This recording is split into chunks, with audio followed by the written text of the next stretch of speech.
chères Bucquoises, chers parents, bonjour, je suis Isabelle Bourgeonnier et je vais vous présenter notre constat et les propositions de Tous Ensemble pour Buc pour l'avenir de nos écoles. Vous le savez, depuis le 12 mai, les écoles ont réouvert leurs portes. Elles accueillent nos enfants par petits groupes en demi-journée, sur la base du volontariat, en coordination avec le personnel du périscolaire qui les accueille en complément du temps scolaire. Aussi de remercier les enseignants ainsi que le personnel périscolaire qui accueille aujourd'hui nos enfants au mieux dans le respect des règles sanitaires, ainsi que les hommes et les femmes des services de la municipalité qui ont œuvré pour que cette reprise soit possible. Mais cette situation n'est pas satisfaisante. Encore trop d'enfants n'ont pas repris le chemin de l'école. L'école est avant tout un lieu d'apprentissage. Pendant la période de confinement, la continuité pédagogique a été assurée par leurs enseignants à distance.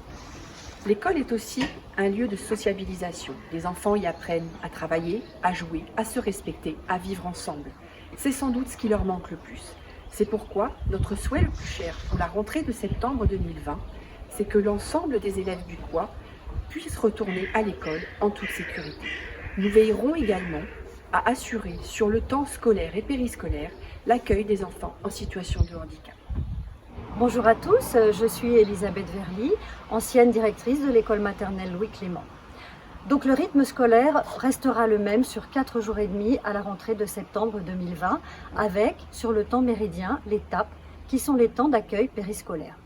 Ces TAP permettent aux enfants de bénéficier d'activités de découverte et d'enrichissement culturel et contribuent ainsi à l'épanouissement et au mieux vivre ensemble des enfants.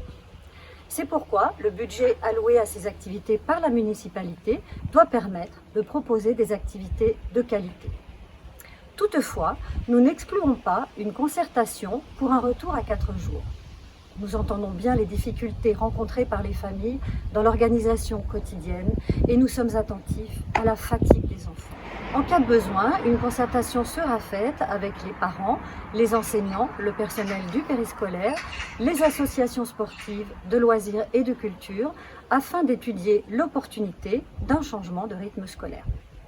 La qualité, c'est une priorité.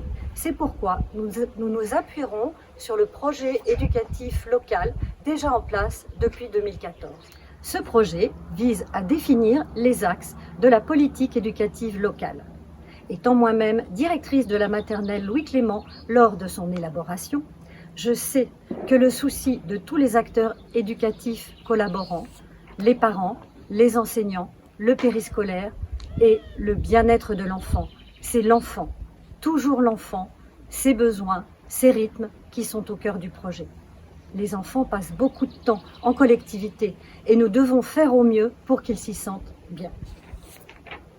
Tous les projets concernant les enfants scolarisés sont co-construits avec les parents, les enseignants et le personnel du périscolaire.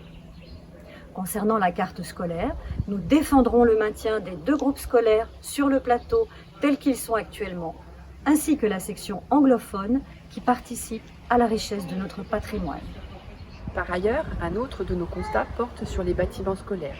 Vous l'aurez sans doute remarqué, ils sont anciens et datent en moyenne de 50 ans.